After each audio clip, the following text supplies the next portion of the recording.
کہتے ہیں کہ کسی گاؤں میں ایک کتا کنویں میں گر کر مر گیا۔ کیونکہ گاؤں میں وہ واحد کنواں تھا، اسی لیے لوگ بھاگے بھاگے اپنے علاقے کے مولوی صاحب کے پاس گئے اور ان سے سوال کیا کہ کنواں پاک کیسے کیا جائے۔ مولوی صاحب نے فرمایا، آپ لوگ کنویں سے 40 بالٹیاں نکال کر پھینک دیں، کنواں پاک ہو جائے گا۔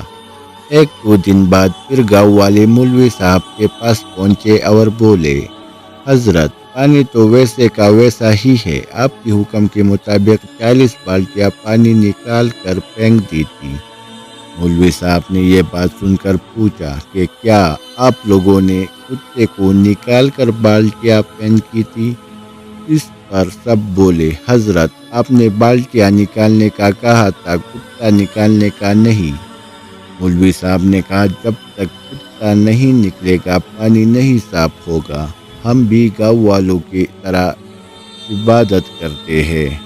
بغض، نفرت، تعصب اور لالچ کی کتے دل میں رہنے دیتے ہیں اور کچھ نمازیں تسبیحات پڑھ کر سمجھتے ہیں کہ دل پاک ہو گیا۔